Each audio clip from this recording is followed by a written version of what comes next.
السلام علیکم. وعلیکم السلام ورحمۃ اللہ وبرکاتہ. اسے ایک سجدہ سہو کے بارے میں معلوم کرنا تھا کہ جی سجدہ فرمائیں. سہو کب واجب ہوتا ہے. اس میں بڑا کنفیوژن ہے. اگر نماز کے اندر کچھ کام ایسے ہوتے ہیں جن کو ہم ارکان کہتے ہیں، کچھ کام ایسے ہوتے ہیں جن کو ہم واجبات کہتے ہیں، واجب ہوتے ہیں، کچھ کام ایسے ہوتے ہیں جو مسنون مستحب ہیں. تو 3 طرح کے اعمال ہوتے ہیں نماز کے اندر. اگر کوئی مستحب عمل آپ سے چھوٹ گیا ہے تو اس کے لیے کوئی سجدہ نہیں ہے، کیونکہ مستحب ہے، اس کا کرنا ضروری نہیں ہے. اگر کوئی واجب عمل آپ نے جان بوجھ کر کے چھوڑا ہے، کوئی واجب عمل نماز کے اندر کوئی واجب عمل آپ نے جان بوجھ کر کے چھوڑا ہے تو اس کے لیے سجدہ سہو نہیں ہے، آپ کی نماز نہیں ہوگی. لیکن اگر کوئی واجب عمل آپ نے غلطی سے چھوڑ دیا ہے تو اس پر سجدہ سہو واجب ہے. کوئی واجب عمل غلطی سے چھوٹ جائے، جیسے کہ 4 رکعت والی نماز میں جو پہلا تشہد ہے وہ واجب ہے، آپ سے چھوٹ گیا غلطی سے، تو اب آپ کو سجدہ سہو کرنا ہے. اور جو رکن ہوتا ہے، جو ارکان ہے، ارکان چاہے غلطی سے چھوٹے یا جان بوجھ کر کے چھوٹے، آپ کی نماز نہیں ہوگی. تو سجدہ سہو کہاں کرنا ہے؟ کوئی واجبی نماز کے اندر کوئی واجب عمل اگر غلطی سے چھوٹ جائے تو آپ کو سجدہ سہو کرنا ہے. یہ پہلی صورت ہوئی سجدہ سہو کرنے کی. دوسری صورت یہ ہے کہ نماز کے اندر آپ کو شک ہو جائے تو آپ کو سجدہ سہو کرنا ہے. تو سجدہ سہو کے لیے 2 سبب ہو گئے گویا کہ، ایک تو واجب کا چھوٹنا یا نماز کے اندر شک ہونا.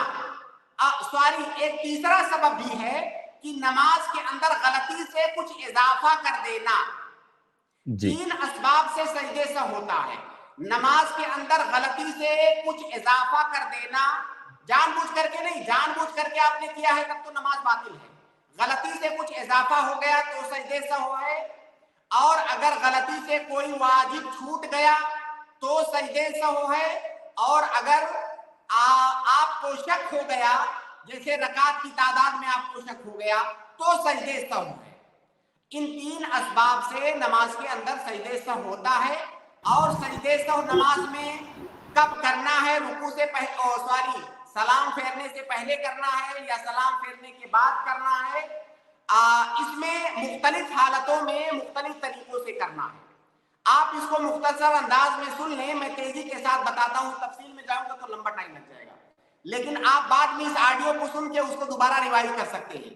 پہلا طریقہ، اگر نماز کے اندر کوئی کمی ہو گئی، آپ سے غلطی سے کوئی چیز کم ہو گئی، جیسے آپ کا پہلا تشہد چھوٹ گیا غلطی سے، اگر کوئی کمی ہو گئی ہے نماز میں تو سجدہ سہو کا طریقہ یہ ہے کہ آپ جو ہے سلام پھیرنے سے پہلے سجدہ سہو کریں گے.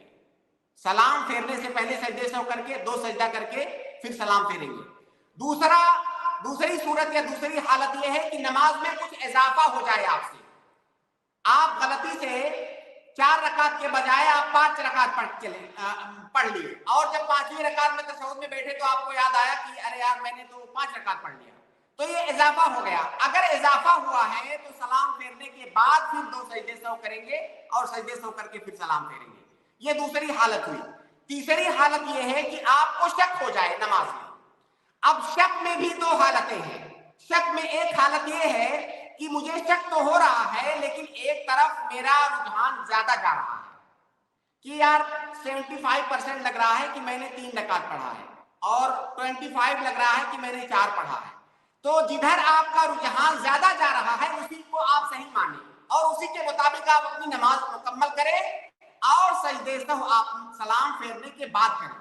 جب رجحان کی بنیاد پر آپ سلیکٹ کر رہے ہیں تو آپ سلام پھیرنے کے بعد سجدہ سہو کریں. اور شک کی دوسری صورت یہ ہے کہ ایسا شک ہو جائے کہ کچھ آپ کو پتہ نہیں چل رہا ہو، 50-50 لگ رہا ہو، تو ایسی صورت میں جو کم تعداد ہو رکعت کی اسی کم تعداد کو مان کر کے آپ نماز کو مکمل کریں اور سلام پھیرنے سے پہلے آپ سجدہ سہو کریں. تو سجدہ سہو کرنے کی یہ 4 حالتیں ہیں اور 3 اسباب ہیں جن کو میں نے ذکر کیا اسی کے مطابق. اور یہ جو سارے طریقے جو میں نے ذکر کیے ہیں تقریباً اکثر حدیثیں صحیح ہیں کی ہیں ان میں. جی